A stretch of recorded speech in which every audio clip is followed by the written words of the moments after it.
Ancient Aliens is an American television series which premiered on April 20th, 2010 on the History Channel.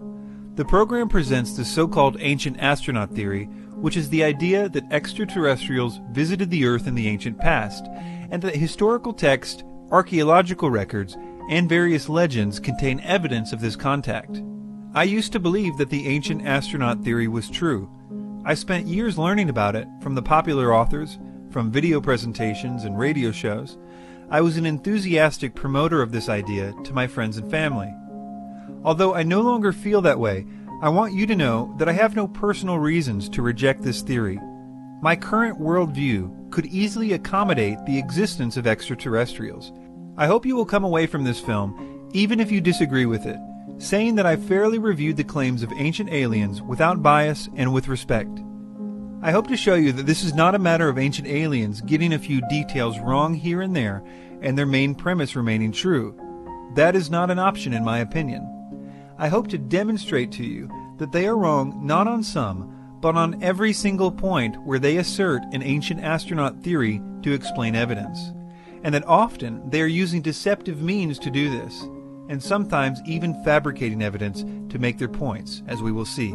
I would also like the viewer to know that unlike many skeptics of the ancient astronaut theory, I actually concede that something out of the ordinary could have occurred in the ancient past, and that there are certain consistent themes in ancient mythologies and the like that require good explanations. But I think you will quickly see that the ancient astronaut theories do not explain this evidence.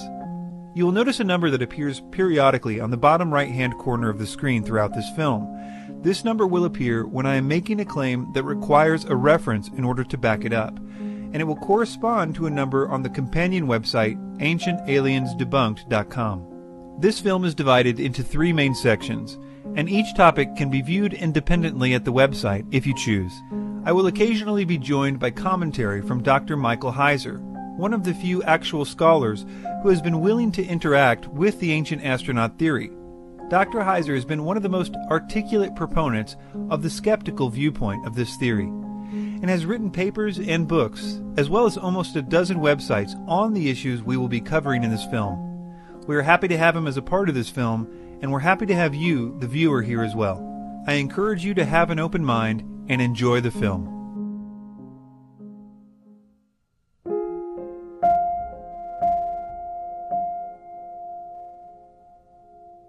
Puma Punku is so unique in the way that it was constructed and shaped and positioned that it is the most intriguing ancient site on the planet.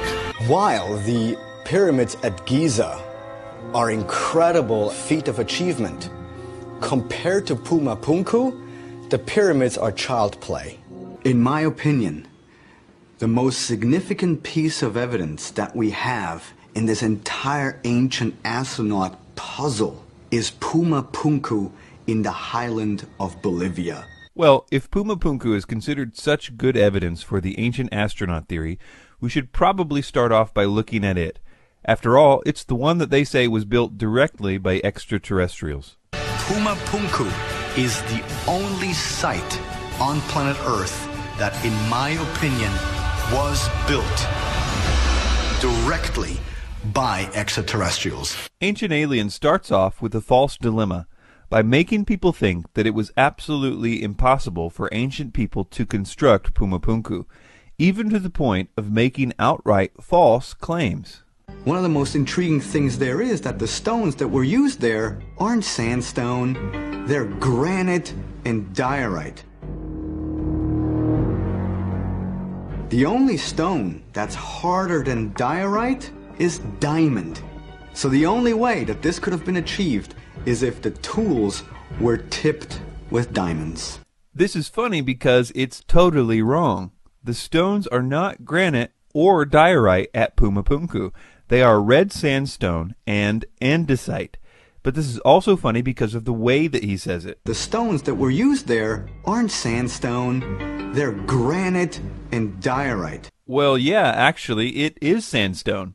You can't blame him, though. It becomes obvious that throughout the series, he often just repeats things he's heard in Eric von Daniken's books. Von Daniken's books are what the Ancient Aliens series is based on. Later, we see Eric von Daniken himself make the exact same, totally wrong claim. Of course made out of stones found on Earth, because you don't transport granite or diorite from another solar system. Von Daniken continues building up this false dilemma. One of these platforms is 800 tons. This is very incorrect. The heaviest block at Pumapunku is 130 tons, and most of the stones are much smaller than that, so he's off by a whopping 670 tons. Unfortunately, we will come to expect this kind of thing from von Daniken as we progress. Ancient Aliens spends quite a lot of time pointing out the various features in the stonemasonry at Pumapunku, and then declaring it impossible to do without power tools. Each of these small drill holes are basically evenly spaced along this routed groove. To me, it's clear that power tools have been used on this unusual block of stone here. Well, exactly, and this surface is as smooth as a tabletop, like in your kitchen. There's no wave to it or anything. This was machined. The sandstone and andesite stones at Pumapunku would have been easily worked with the most basic stoneworking tools. The idea that diamond-tipped power saws were needed is ridiculous. The red sandstone was relatively soft and easy to work with, and even though andesite is pretty hard, because of the way it cooled, it could easily be flaked off using stones as soft as 5.5 on the Mohs scale. Such pounding stones were found all over the andesite quarries in the area. Contrary to Ancient Aliens' claims that archaeologists are baffled by Pumapunku, archaeologists know the basics about how Pumapunku's stones were cut and shaped. This is partly because there is evidence for this all over the site itself. They actually used a method that almost all ancient stoneworkers used. They used hard pounding stones to pound out trough-like depressions. Later on, they used flat stones and sand to grind the stone to make a polished surface. We will see later on that this is also how the Egyptians, thousands of years before this, made their flat-surfaced granite monuments like obelisks. Sand, as we will see later when we look at Egypt, has extremely hard particles in it, and if placed between a flat surface and a rock, can polish even the hardest stones known to man. In fact, the harder the stone is, the better it can be polished using sand. We will also see how sand can turn a piece of copper into a very efficient granite saw or granite drill, a method which the Egyptians utilized quite well. Some stones at Pumapunku that Ancient Aliens would never show the cameras are the ones that are in the middle of this process. They show that at the same time a stone was being pounded by stone hammers, which created these trough-like depressions, the grinding and polishing was taking place on the other end of the stone. Unfinished stones like this one clearly show how they were shaped, and it wasn't with lasers. There's also unmistakable evidence of stone hammers having been used in places that were never meant to be visible, like where certain stones would be connected with one another. And because of that, it's hard for me to believe Eric von Daniken in this next clip, because it would mean that the alien toolbox had a laser gun right next to a stone hammer. Extraterrestrials arrive, the spaceship stands in orbit. Only a smaller space vehicle comes down like a space shuttle. So, just to protect their instruments, they make overnight, with their technology, what we call a base camp. Of course made out of stones found on Earth, because you don't transport granite or diorite from another solar system. And then they disappear. But the wall of their base camp is still there. It is true that stone tools would not be enough to construct Pumapunku, especially for some of the finer points. For that, they would need metal chisels and the equivalent of a carpenter's square. Entire studies have been done detailing how these cuts were made, and nothing spectacular is required except some metal tools like chisels. The arguments against this are usually either that a particular culture did not yet know how to cast metals, or that copper chisels would have been too weak. On the first point, we know that the pre-Incan Andean culture was very skilled at fashioning metals and creating metal alloys. In fact, the people who built Pumapunku were even pouring copper alloys into molds right on site, showing that they had more than enough capability to form all kinds of metal tools. But the question is, what about the tool's strength? Well, even if they were pouring pure copper into a mold, it would still work, but it would need sharpening often. But because archaeologists actually found a few of these metal cramps used by them on site, we now know that they were using a very strong copper arsenic nickel alloy, which made a much stronger final product. Arsenic acts as a deoxidant, preventing the metal from becoming too brittle, and nickel was used in copper alloys specifically to make strong chisels. Once you understand that they had the ability to make strong metal tools in a huge variety of shapes, there is no part of Pumapunku's stonework that would have been too difficult for them. Well, what about these 90-degree right angles that ancient aliens make so much about? One of the amazing things here at Pumapunku is the precision of the blocks. You can see with this block of granite that it's really been cut at very accurate right angles. To make flat surfaces with right angles, you don't need alien technology. You only need a square or a simple equivalent. It's important to keep in mind that Pumapunku would have been built thousands of years after the Egyptians, who had all kinds of squares and plumb bobs and levels and so on. It's a pretty basic stoneworking tool. That being said, despite what Ancient Aliens says, Pumapunku is not all perfect right angles. You can even see this, ironically enough, as the Ancient Aliens crew goes around with carpenter's squares. You can see that some of them are simply not square. Also, they make claims like all the H blocks are the same dimensions, which they say suggests that they were made by a big machine. But not only would that not be the only conclusion if it were true, it's not even true. The dimensions of the H blocks are not all the same, though they are close. It's probably the case that they were made using the same plans. Speaking of plans, mainstream archaeologists say that Pumapunku was built by the Aymara Indians. And we would all have to agree that in order to build something like Pumapunku, you need writing, you need planning, and you need some sort of a idea where which piece goes and how it ultimately all fits together. But there is one thing that all the mainstream archaeologists agree upon, that the Aymara didn't have any writing. So how is it possible that they built all of this without plans? The builders of Pumapunku may not have had an alphabet, but they did use the common iconography or artwork of their culture called Yaeyamama. All the icons on the site are Yaeyamama, not secret alien code, and this is but one of the many indications of the culture and time that it was built.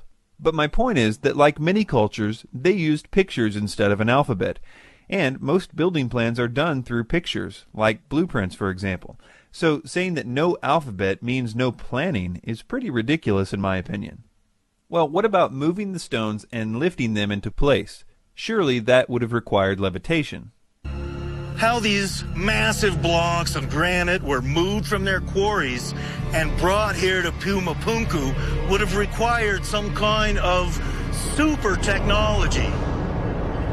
Levitation and anti-gravity. Huge lifting vehicles.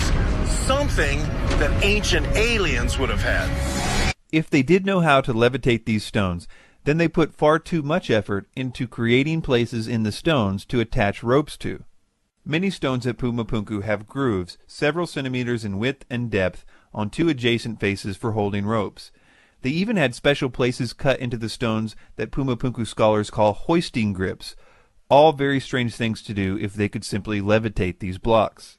And to make matters worse for the ancient astronaut theory here, according to archaeologist Jean-Pierre Pratzen, who is an expert on Pumapunku, there is almost no stone at the Pumapunku site that does not have what he calls drag marks on one of its faces, where it has been, well, dragged to the site. Ancient Aliens throws up another false dilemma here. What nobody talks about is the irrefutable fact that we are at an altitude of 12,800 feet, which means we are above the natural tree line. No trees ever grew in that area, meaning no trees were cut down in order to use wooden rollers.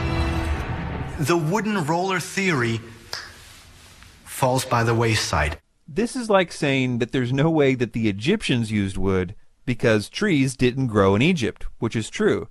The difference is that while the Egyptians had to import wood from places like Lebanon, it would have been far easier for those at Pumapunku to solve this problem. All they would have had to do is simply walk down the hill a little bit.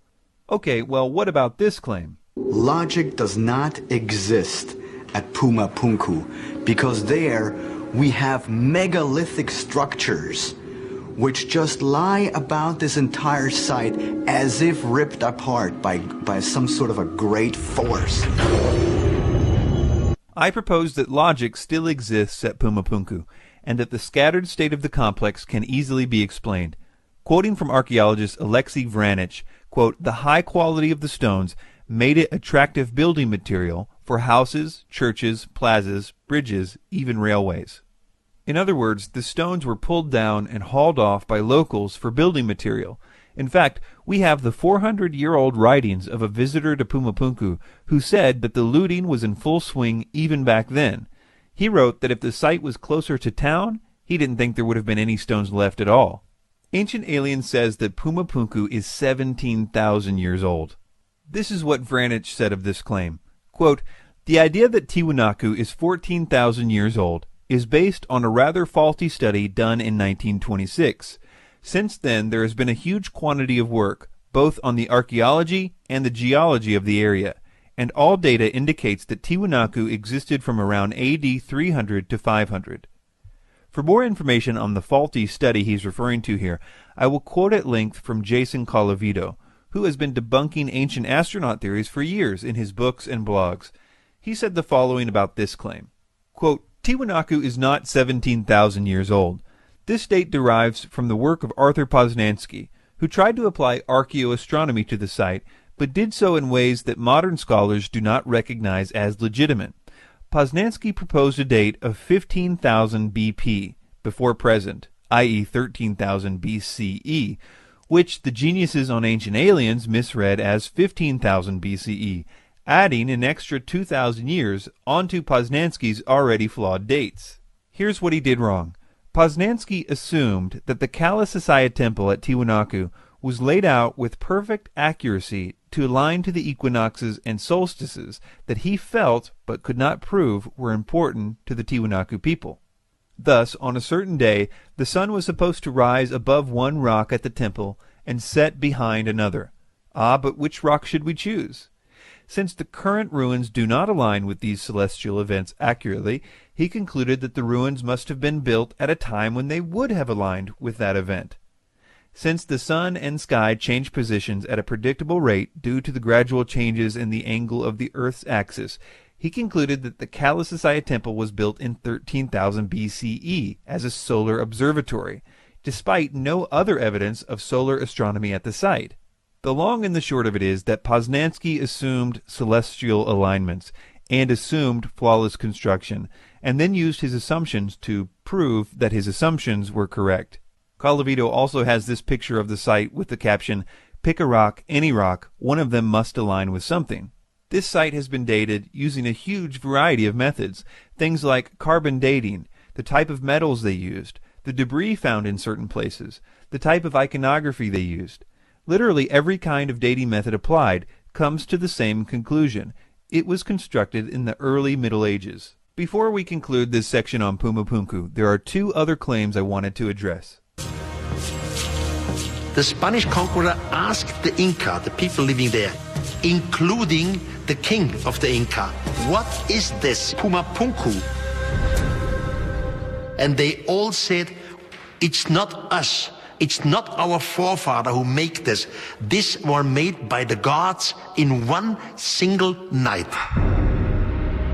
Usually a king is proud about what his people did, about the precision and so on. In that case, the chief and the people said, "No, it was not us. It was the gods who made it." If you understand a little about the Incan imperial system and religion, you will understand why the Incans didn't claim the site, and even why they claimed that it had a supernatural origin. Part of the Incan state religion was that the Incan Empire was the first civilization, and it was created by God himself. It was a very convenient idea for bolstering the Incan case for the right to rule everyone else. When the Incans arrived at Pumapunku, the site had already been abandoned for at least 100 years. Admitting that there was a pre-Incan culture at all, let alone one with more skill than them, would have been detrimental to the whole scheme. So they slightly modified their already existing mythology to include Pumapunku. So instead of Viracocha creating the Incan capital, he also created Pumapunku. And just like that, the Incans were still the oldest and greatest civilization, even though everyone probably knew it wasn't true. And finally, Ancient Aliens says the following about what the ancient local people believed regarding who constructed Pumapunku. Local legends suggest that Tiahuanaco was built as a site of religious pilgrimage to celebrate the arrival of sky gods. But this is a total lie. Viracocha came from the sea, not from the sky. This is a very sneaky move by Ancient Aliens, in my opinion. So, in conclusion, the stones are not made of granite and diorite. The stones were easily workable with the tools available to the Andean culture, tools which we know included high-quality metal alloyed chisels. These tools would have been more than sufficient to make the angles seen at Pumapunku. The faces of the rocks have been finished using a polishing technique after being rough-cut using stone hammers, evidenced by the unfinished stones and hidden areas of the finished stones. The moving of the stones was not as difficult as Ancient Aliens makes it seem, especially when you take into account that they are telling people that the stones weigh 600 tons more than they actually do. The stones have telltale drag marks and hoisting holes for ropes, all showing that they were not levitated as Ancient Aliens would have us believe. We know the culture which built this monument, and all the iconography and sculptures are consistent with that culture, and the various methods of dating that scientists use all point to the same time period. The idea that Pumapunku was from Atlantean times we now know is based on a very transparently flawed presupposition.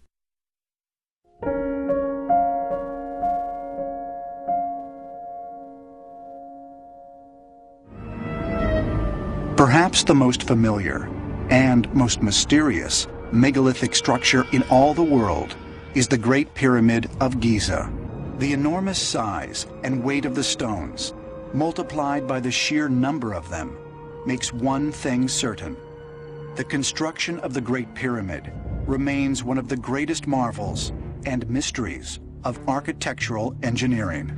The pyramids at Giza are marvels of engineering, and there are many theories about how they were constructed, from the mundane to the fantastic.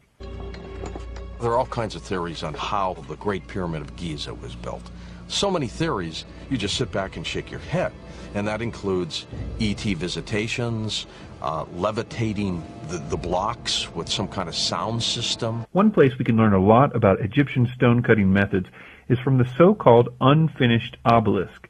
Here we have a 1,000-ton obelisk made of granite, which was abandoned midway through the project because of a crack that developed. This stone, because it is unfinished, gives us direct insight into how they cut and shaped granite, as well as other stones. On the sides we can see how these stones were separated from the quarry. A team of workers would line up side by side and pound their sections with a diorite pounding stone. Such pounding stones can be found all over this and other quarries in Egypt. This pounding only broke off millimeters of granite at a time, but eventually these trough-like sections emerged at each worker's station. After that, they would do the same thing on the bottom of the block, until it was supported only by a thin spine in the middle. Then it would be snapped off using levers. The people who created the Moai statues at Easter Island used very similar methods for quarrying stone, as did many other groups around the world, as we will see.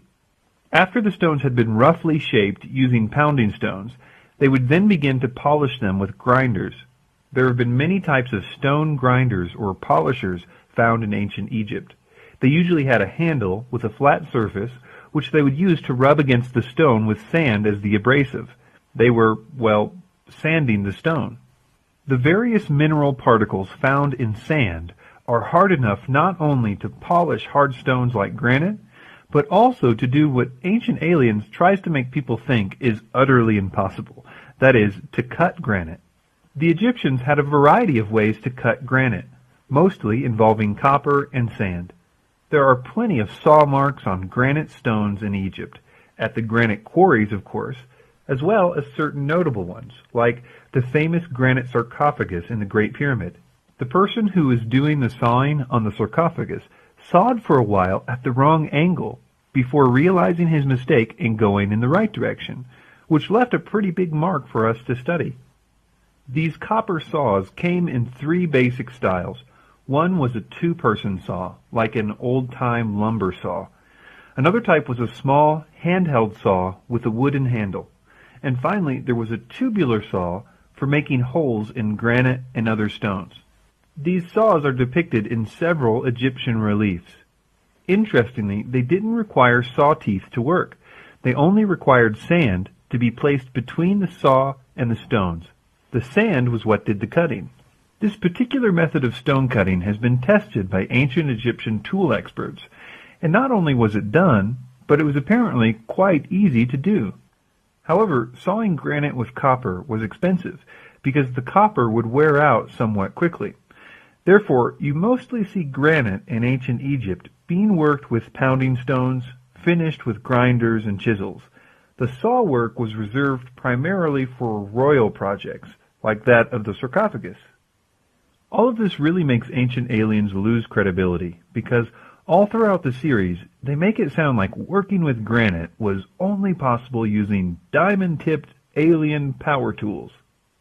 But as all this relates to the Great Pyramid's construction, it's important to remember that almost none of the pyramid is made from granite, except for a few things like the roof supports for the king's chamber. Most of the stone was sandstone and limestone.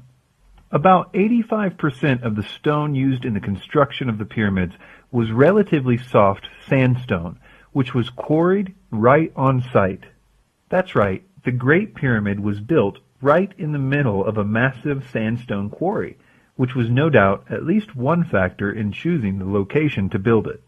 The other 15% of the stones, like that of limestone and granite, would have to be brought in from a slightly further away location. So this raises another question. What about moving these stones?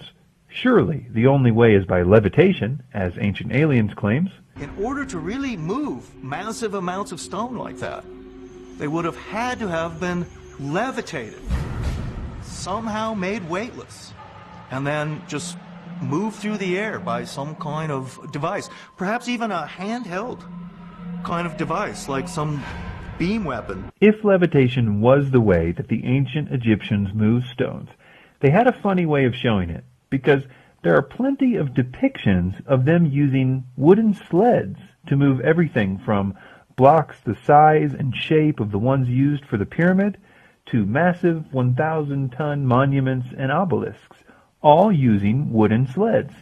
They even had a hieroglyph for the word sled, which they used often.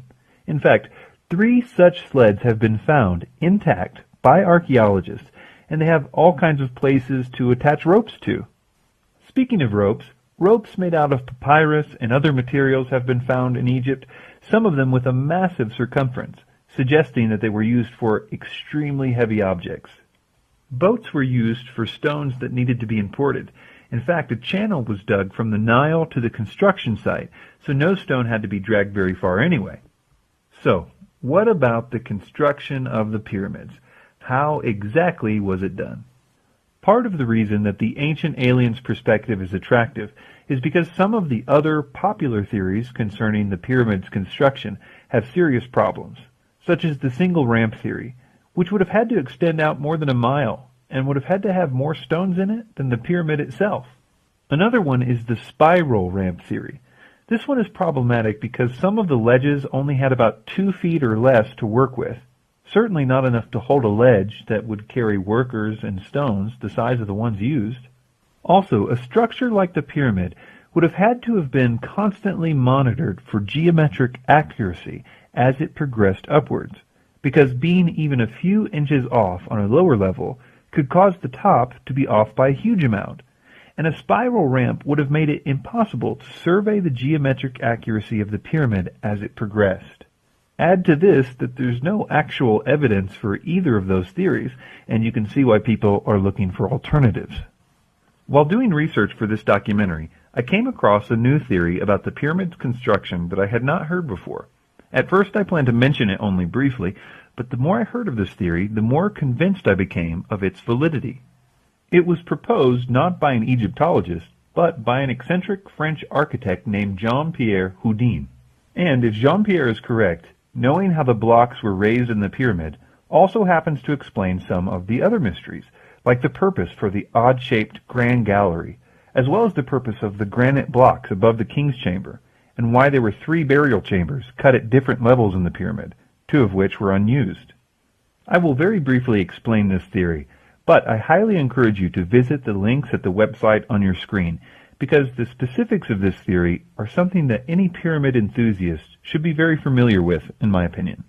The basic idea is that there was an internal ramp in the Great Pyramid, and workers dragged the blocks through it until they reached the corners, at which point the block was repositioned for another team to pull it up the next ramp. Also, the exterior limestone blocks with the polished finish would have been positioned and aligned first to ensure geometric accuracy, and then the sandstone blocks would have been positioned behind them as filler. This would mean that all the internal chambers, like the Queen and King's chamber, were built as the pyramid progressed upwards in the light of day. This internal ramp theory, unlike some of the others, is actually supported by quite a lot of physical evidence. For example, in the 1980s, a French team, looking for hidden chambers, conducted a full-scale gravimetric survey of the Great Pyramid, kind of like a giant X-ray map of the entire pyramid. They actually found evidence of this internal ramp through their study, but they had no idea what to think of the spiral pattern they saw at the time, so they simply filed it away until they heard about Jean-Pierre's internal ramp theory 14 years later.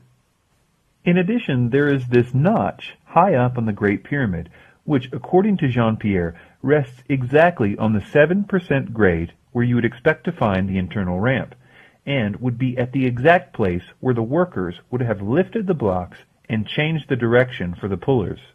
Bob Breyer, an Egyptologist who was working with Jean-Pierre, was only allowed a few minutes to survey this notch and take a few pictures and measurements. They found that there was indeed a large space behind these stones, and they made extensive computer models with the pictures that were taken. As of 2012, the team is still waiting for clearance from the Egyptian authorities to conduct a full-scale survey of this notch.